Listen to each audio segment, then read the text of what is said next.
And you see minority males in Germany depicted as sexual predators, same kind of stereotypes you got here about black men. And they said that during the lecture, that the parallels are similar. So if you want to look at some of this stuff, go to Julius Streicher. Julius Streicher, the anti-Semitic editor of Der Stürmer, which was a hateful Nazi newspaper. And this is interesting. He said that in his book, the only difference between Julius Streicher and Rupert Murdoch is that Julius Streicher was hanged in Nuremberg. That's the only difference I see. That's the only difference I see. It's Rupert Murdoch who gave us a Tea Party. It's Rupert Murdoch who depicted the president as a chimp laying dead on the sidewalk. I don't know if you remember that. A Puerto Rican reporter named Susan Guzman called him on it. They fired her. And she's in court right now because that was their intention, to depict the president of the United States as a chimpanzee dead on the sidewalk. Now, when I wrote Flight to Canada, I looked at the Confederate cartoons about Lincoln. He was also depicted as a monkey and a chimp, because they questioned whether he was a white man. I don't know if you've heard about that. There was a rumor that he was black. So these things go around and round. But I think the media is getting worse. And my daughter and I have been snapping still shots of some of the stuff that's coming up. Worse than Birth of a Nation. These are my drawings. I drew these. Excellent. See, because people say that Obama is Muslim. I'm saying he's a Catholic priest in the Exorcist. How's your dad? He's good. I'm going to Eastern Europe. They're bringing me to Eastern Europe. Great. Yeah, they're bringing me to Lithuania. Wow. I'm going to send your dad an email. Okay. More of This these, is the 25th. Tennessee. What you got? That's it, I There think. you are. Okay. This is the last one. Leroy, is this for you? These Yeah, two? absolutely. Let me get this. You just. And who do I Pick up the pay? cashier. Pay her. Do you have an envelope? Well, you just put it in there. Just put it in here. Okay. You got it. Ishmael, will you take a check? Yeah, absolutely. Yeah. How you doing? All right, 3. Okay. So that's 15 each, 75, right? And that's 75, that's 15 times 3. I'm having a brain freeze. 45.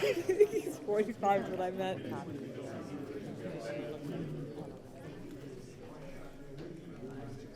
Huh? Go take Yeah. checks. Make them out to Ishmael Reed. Okay. Yeah, this is a good book here. I wrote a poem about Thomas Jefferson's sex slave.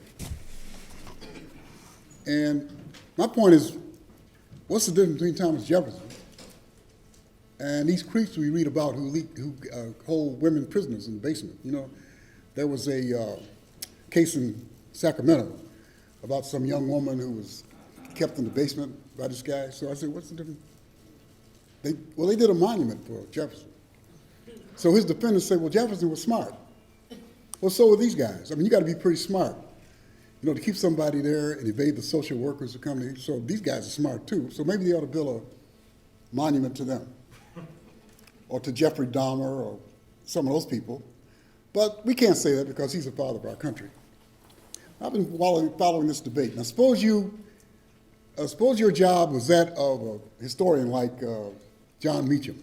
You all know John Meacham? Suppose you had to defend slave owners and Indian fighters.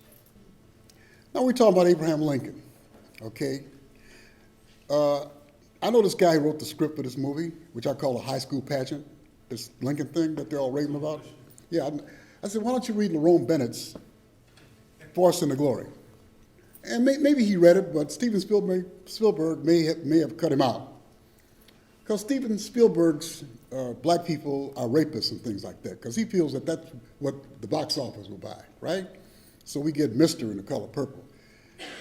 I think maybe there was a rumor that Frederick Douglass was in the original script of Lincoln, but he was cut out because Steven Spielberg knows his market, just like David Simon of The Wire and all these other guys. So Jefferson, this whole discussion about Jefferson, I don't know whether you saw Jefferson the Monster. Did you see that article in the New York Times? Where one guy was taking the opposite point of view, saying that Jefferson was a monster. He regularly beat up people. had sex slaves, and was like really creepy. I'm always wondering, he talked about the sexual habits of Native American and black people. Absolutely. And so he must have been like one of these boys, these guys who have these telescopes and looking in people's bed. No, I don't want to, the guy was smart, but I noticed that in both Lincoln and in the discussion about Thomas Jefferson, their policy, pro and con, their policy toward Native Americans was not mentioned. Now, Jefferson's policy toward Native Americans was extermination. That's his word. He was like the Hemler or the Eichmann of the Native American final solution. Now, you're not going to hear about that because maybe a lot of the people who are cultural and historical conveyors believe that Native American life is not worth anything. Maybe they agree with George Washington, who said that the only difference between the Native American and a deer was a difference in form. This is another father of our country. And I don't know whether you know about this, the capital of the country, everybody said, the Europeans said, why you got your capital in some swamp, Washington, D.C.? That's because Jefferson and his friends were opposed to Philadelphia, which was a Quaker city, and as a refuge for slaves. And they felt that, as a matter of fact, George Washington wrote a letter to a friend on how to capture a runaway slave who come to Philadelphia. So he boycotted Philadelphia. That's all in your history books, but our official historians have ignored that. Now, getting back to Lincoln, okay, who used the N-word frequently, had a fetish for minstrel shows, according to Lerone Bennett, who got an American Book Award, as did Joyce. We prefer people who have a different point of view, who are provocative, who are original. Lincoln ordered the execution of 38 Native American resistance fighters. How many people heard that before? Okay, 3 people. Okay, you have to ask yourself, do I have to passively go along with the education I'm getting in the curriculum, which is Eurocentric, narrow curriculum, like somebody in the basement, like one of these horror movies, somebody locked in a cultural basement? Or do I do some reading of other people? Do I take Mark Twain's word for it, who's a very good writer, or do I read slave narratives, How do I go along with this? So 38 Native American resistance fighters were executed by Lincoln, and I looked at the original document where he even writes their names out, right? They get executed. Now, the whole nation mourned when Lincoln was murdered.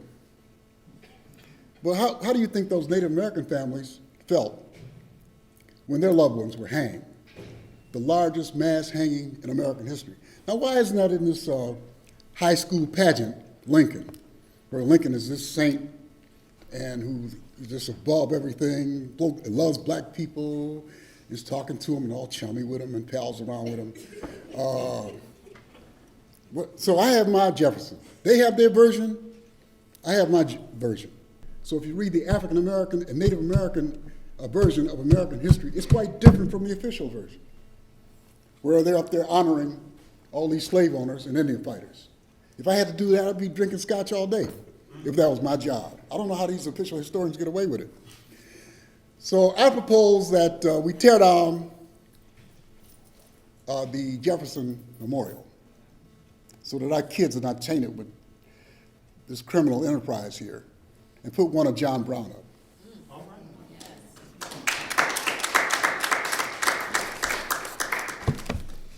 Notes on Virginia.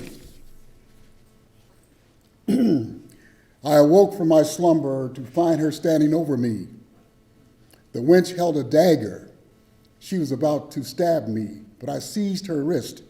There was bedlam in her green eyes. Her Nigerian nose was flaring. After we struggled, the weapon from her hand, she spat in my face. Last week, I found ground up glass in my breakfast, and then a mysterious fire in my study where I was editing the Bill of Rights. Her defiance excites me, but I warn her that if her vain attempts continued, I would put her son on a spit. He was among those wretches who served dinner tonight. And the impudent Frenchman said, "Why, he looks like you. He shan't be invited to Monticello again." Okay, my last poem is entitled, "I Want to Be a Right-Wing Family Values Type of Man." I want to be a right-wing family values type of man, frequent all the porno and smut shops that I can, lecture the ghettos about their promiscuity while giving some hot babes some hoochie coochie. I want to be a right-wing family values kind of man. I want to be a right-wing family values kind of man. Preach that drug laws shouldn't bend, but you find me in Georgetown snorting coke any weekend. I want to be a right-wing family values type of man.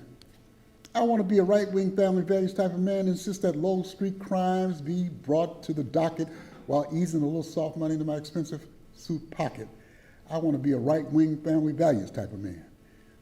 You see me in campaign ads with my wife, dog, and child. But when partying with the boys, I get a little wild, having strippers and drag queens coming out the ears after doing more than a half dozen beers. But tomorrow, I'm in Congress raising moral sand because I'd be a right-wing family values type of man. Thank you very much for your attention.